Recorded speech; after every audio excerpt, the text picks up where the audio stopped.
എന്റെ കേരളത്തിലെ മലയാളികളായ മുസ്ലിം സമൂഹത്തോട് പറയട്ടെ, ഫലസ്തീനിലെ ജനത എങ്ങനെയോ ആയിക്കോട്ടെ, സിറിയയിലെ ജനങ്ങൾ എങ്ങനെയോ ആയിക്കോട്ടെ, ലിബിയയിലെ ജനങ്ങൾ എങ്ങനെയോ ആയിക്കോട്ടെ, ഈജിപ്തിലെ ജനങ്ങൾ എങ്ങനെയോ ആയിക്കോട്ടെ, നമുക്കൊരു കുഴപ്പമില്ലല്ലോ. പറ്റൂല. ഞാൻ ഈ പറഞ്ഞ രാജ്യങ്ങളും നമ്മളുമായി ഒരുപാട് ബന്ധമുണ്ട്. നമ്മുടെ സഹോദരങ്ങളാണ് അവിടെ മരിച്ചു വീഴുന്നത് എന്നതിലുപരി സിറിയ എന്ന് പറയുന്ന രാജ്യം നബി സല്ലല്ലാഹു അലൈഹി വസല്ലം തങ്ങൾ കാലുകുത്തിയ രാജ്യമാണ്. ഹബീബിന്റെ ഭൗതികമായ സംവിധാനം ഉപയോഗിച്ചുള്ള ഇന്റർനാഷണൽ ജേർണി സിറിയയിലേക്ക് മാത്രമാണ് കാണുന്നത്. ഇസ്രാഈലിന്റെ യാത്ര സാധാരണ സംവിധാനത്തിലുള്ള യാത്രയല്ല.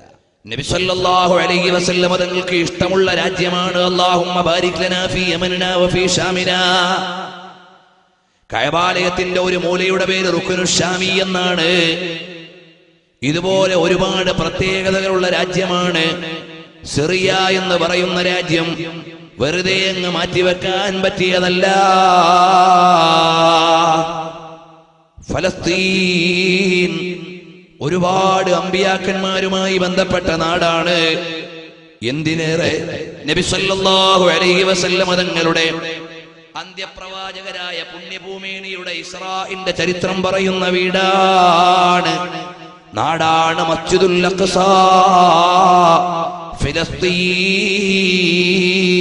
ഫലസ്തീൻ. ഇങ്ങനെ നമ്മളോട് ആത്മബന്ധമുള്ള രാജ്യങ്ങളാണിതെല്ലാം. ബഹുമാനപ്പെട്ട മഹാന്മാരായ ഔലിയാക്കൾ, സ്വാലിഹീങ്ങൾ ജീവിതം പണയം വെച്ചുകൊണ്ട് അധ്വാനിച്ച് നടപ്പിലാക്കിയ ക്ഷേമരാജ്യങ്ങളാണ് ഈജിപ്തും ലിബിയയുമെല്ലാം. ഷാഫി ഇമാം തങ്ങൾ കിടക്കുന്നത് ഈജിപ്തിലാണ്. ഇബ്നു ദഖീഖ് ഈദ് തങ്ങൾ കിടക്കുന്നത് ഈജിപ്തിലാണ്. നഫീസത്തുൽ മിസ്രിയ്യ റളിയല്ലാഹു അൻഹ കിടക്കുന്നത് ഈജിപ്തിലാണ്. ഇമാം സുയൂത്തി തങ്ങൾ കിടക്കുന്നത് ഈജിപ്തിലാണ്. അങ്ങനെ എണ്ണിയാൽ ഒടുങ്ങാത്ത മഹാന്മാര് കിടക്കുന്ന നാടാണ് ഈജിപ്ത്. അവിടെ അരക്ഷിതാവസ്ഥ വന്നുകൂടാ.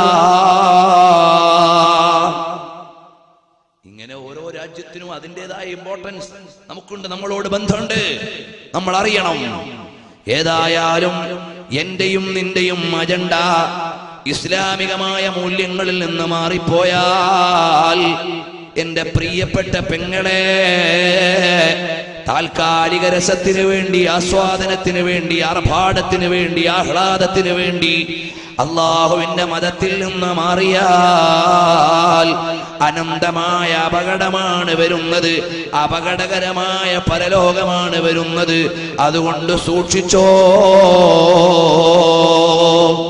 दुश्मने अहमद पे शिद्दत कीजिए, मुल्हिदों की क्या मुरूवत कीजिए.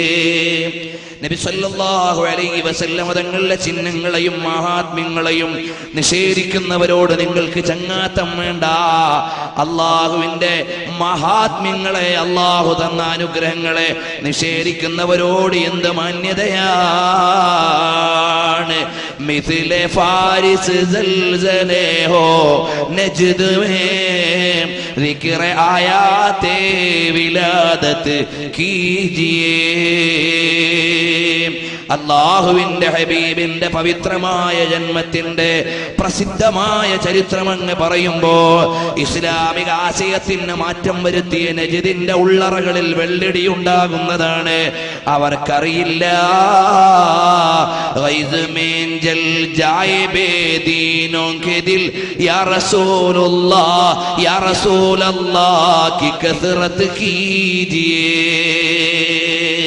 മോനെ, നിഷേധത്തിന്റെയും നിരാകരണത്തിന്റെയും മതനിഷേധത്തിന്റെയും വക്താക്കളായി ഇസ്ലാമിലെ ആളുകൾ, ചില ആളുകൾ ഗതിമാറി വരുമ്പോ യാ റസൂലല്ലാഹി കസറത്ത് കീജിയേ, യാ റസൂലല്ലാഹ് ബുലാരേ ബുലാരിയേ ബുലാരിയേ, യാ റസൂലല്ലാഹ് എന്ന് വിളിച്ചുകൊണ്ട് നീ നിന്റെ ആദർശത്തെ സ്ഥാപിക്കണം. അവസാനമായി ഒന്നുകൂടി പറഞ്ഞ് ഞാൻ നിർത്തുകയാണ്.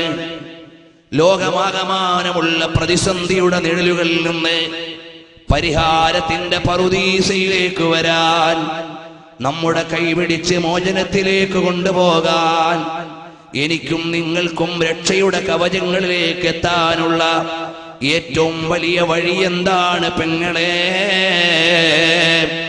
എന്റെ ഈമാനുള്ള ചെറുപ്പക്കാരാ, വേ ടു സാൽവേഷൻ, മോചനത്തിന്റെ വഴി ഏതാണ്? രക്ഷയുടെ വഴി ഏതാണ്? വേറെ ഒന്നും വേണ്ട മോളെ. മദീനയുടെ നായകൻ, നമ്മുടെ ഹൃദയത്തിലെ എല്ലാമായ പ്രണയമേ, നിന്നെ പടച്ചതെന്റെ രാജാവിനെ സ്നേഹിക്കാനാണ്. ഹബീബ് മുഹമ്മദുർ റസൂലുള്ളാഹ് സ്വല്ലല്ലാഹു അലൈഹി വസല്ലം തങ്ങളെ ഇഷ്ടം വെക്കണം, ഹബീബിലേക്കൊന്ന് ലയിക്കണം. പെങ്ങളെ, അതൊരു മധുവാണ്, അതൊരു നിധിയാണ്, എല്ലാമാണ്. ഇടയിലൊന്ന് കൽബിലേക്ക് നോക്കുമ്പോ ഹബീബിനെ കാണണം. ഇടയിലൊന്ന് കിടന്നുറങ്ങുന്ന നേരത്ത് പാതിരാവിന്റെ പഴുതിൽ പുണ്യ മദീനയിലെ രാജകുമാരനെ ഒന്ന് കാണണം. എന്തൊരാനന്ദമാണ്, എന്തൊരു രസമാണ്. ആ മദീനയുടെ നായകനെ ഒന്ന് കണ്ട് ജീവിക്കുമ്പോഴല്ലേ ജിന്ദഗി, നമ്മുടെ ജീവിതം മനോഹരമാവുകയുള്ളൂ. യാ റസൂലല്ലാഹ്, ദുഹായി ആപ്കി ഗോശമാലേ അഹ്ലെ ബിദ്അത്ത് കീജിയേ. അല്ലാഹു